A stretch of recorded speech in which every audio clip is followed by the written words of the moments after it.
Indonesia merupakan negara dengan sumber daya alam yang melimpah, wilayah yang luas, serta memiliki berbagai macam ragam dan budaya. Tidak lupa dengan keindahan flora dan fauna lainnya. Namun, dengan jumlah penduduk sekitar 268 juta jiwa, Indonesia tidak luput dari banyaknya masalah.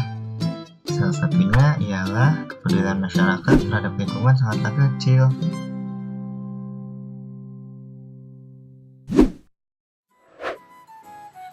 Halo, namaku Dani. Mari kita belajar bersama. Tahukah kamu apa itu lingkungan? Lingkungan adalah segala sesuatu yang ada di sekitar kita. Dan semua yang mempengaruhi kehidupan di dalamnya, termasuk manusia, hewan, tumbuhan, dan lain-lain.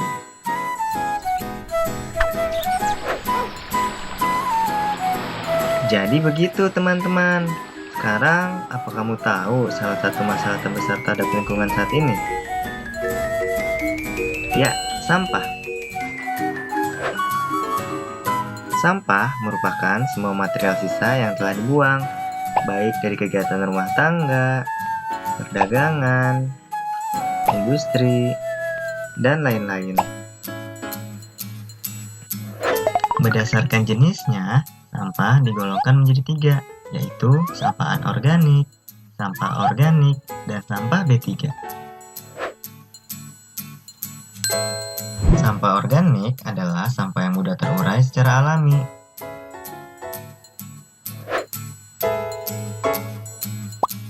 Ini adalah contoh sampah organik dan para pengurai.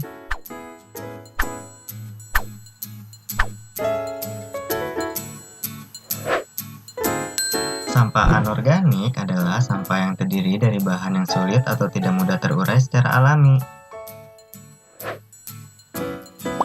Ini adalah contoh sampah anorganik.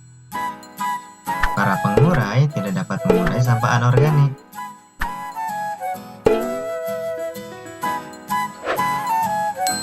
Sampah B3 adalah sampah yang terdiri dari bahan beracun dan berbahaya. Ini adalah contoh sampah B3.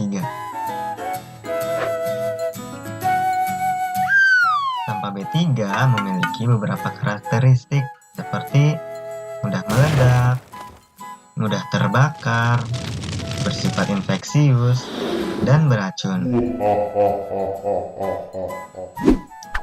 Jika tidak ditangani dengan benar, akan sangat berbahaya bagi manusia dan lingkungan.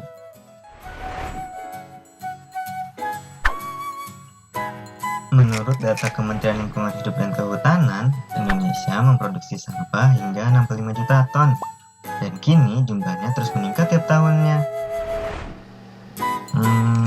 Sekarang, apa kamu tahu bahaya apa yang dapat ditimbulkan sampah terhadap manusia dan juga lingkungan?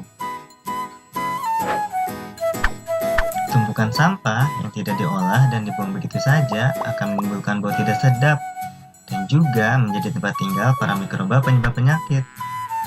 Mikroba ini dapat berpindah-pindah karena dibawa oleh lalat atau serangga lainnya. Jika hinggap di makanan kita, bisa bikin kita gampang sakit dan gak produktif. Kayak temanku ini, si Ira, dia sering kena diare. Di sekolah pun, dia kurang bersemangat. Temanku yang lain, si Denny, dia sering gatal-gatal karena air kotor. Yang lebih parah lagi, temanku si Bimo. Kata dokter, dia terinfeksi virus hepatitis A karena lingkungan kotor. Kasian. Selain itu, sampah yang dibuang sembarangan jelas dapat menimbulkan pencemaran lingkungan. Contohnya, sungai dekat rumahku ini, airnya kotor dan bau, karena warga sudah terbiasa membuang sampah ke sana. Airnya pun sering meluap saat hujan. Padahal, berdasarkan data Badan Nasional Penanggulangan Bencana, setidaknya tercatat 1.805 kejadian banjir pada tahun 2016 sampai 2017. Dan dampak dari kejadian banjir itu sampai menyebabkan banyak korban, hingga 433 korban meninggal dan hilang.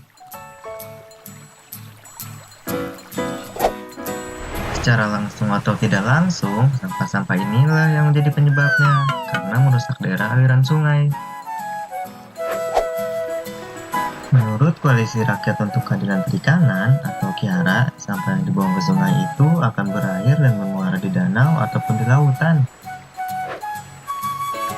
Lihat deh, jadi mencemari laut kan?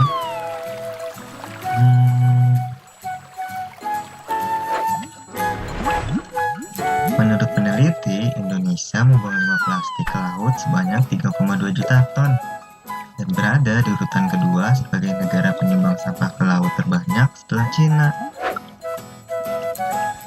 Dan tentu akan menjadi ancaman besar bagi kelestarian ekosistem laut.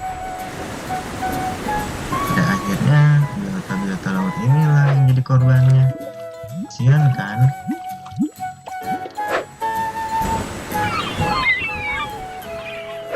Sekarang kamu tahu kan pentingnya menjaga dan peduli terhadap lingkungan? Tapi semua ini tak harus selalu terjadi, karena kita bisa mengubahnya dari awal.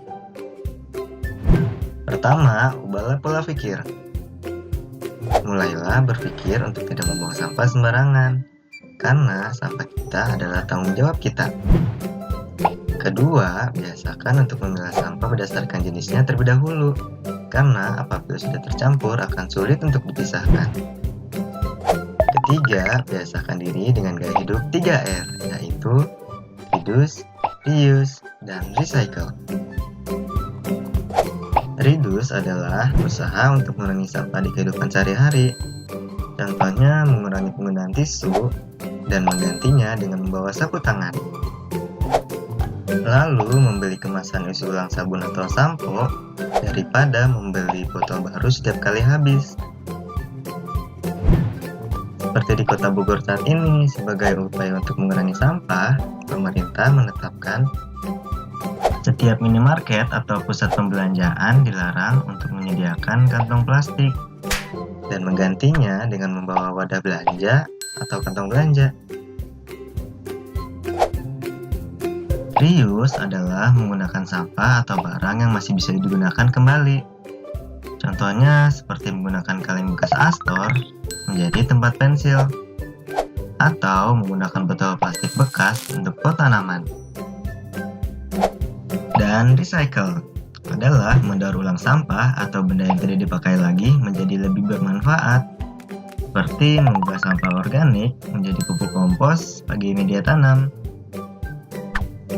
Lalu, mengubah sisa bungkus kopi menjadi kerajinan tangan, atau menjadikan oli bekas sebagai pelumas gear kendaraan. Dan oli bekas juga sering dimanfaatkan untuk bahan campuran aspal. Dengan begitu, kita dapat membantu menyelamatkan lingkungan di Indonesia dan membuat bumi kita menjadi lebih baik.